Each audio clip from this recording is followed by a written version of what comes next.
प्राकृतिक विपर्यय को रोकवा असंभव किंतु यार मुकाबला तेणु प्राकृतिक विपर्यय समय भयभीत न होई वैज्ञानिक उपाय यार मुकाबला करागले धन संपत्ति को रक्षा कर जाजपुर जिला प्रशासन पक्षर संस्कृति भवन परिसर में जिला स्तरीय प्राकृतिक विपर्यय को किभली मुकाबला करा से नहीं एक अभ्यास करा जायतिला। अग्निशम बाहिनी पक्षर यह अभ्यास करा जाय विपद में पड़ता लोकों किपरि उद्धार करा जाय परिबो से संपर्क में बुझाइथिले। ए अवसर में जाजपुर अतिरिक्त जिलापाल नवकृष्ण जेना अध्यक्षतार एक बैठक अनुष्ठित होता। प्राकृतिक विपर्यय समय गुजब को विश्वास न करी केवल सरकारी घोषणा को विश्वास करने को परामर्श देते। अन्यमानक मध्य जिला जरूरीकालीन विभाग और अग्निशम विभाग कर्मचारी माने उपस्थित थे।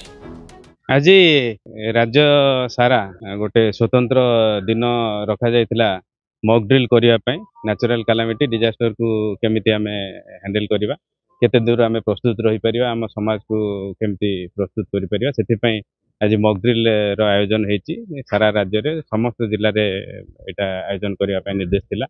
आमे जाजपुर जिल्ला रे जिला हेडक्वार्टर रे एवं समस्त ब्लॉक आ यूएलबी हेडक्वार्टर रे आज एककालीन एई प्रस्तुति बैठक करिचु एवं केमिति आमे कम्युनिटी को अवेयर करिवु तांको छोट छोट लाइफ स्किल भी आज डेमो करके एठी देखै दिया गला।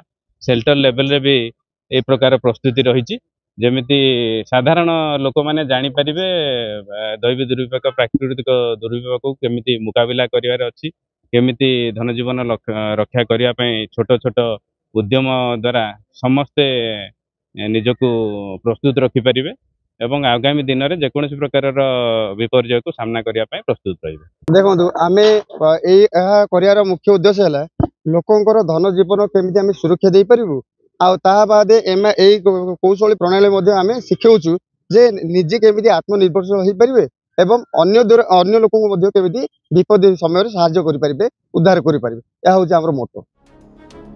जाजपुर सुनील का रिपोर्ट जाजपुर न्यूज।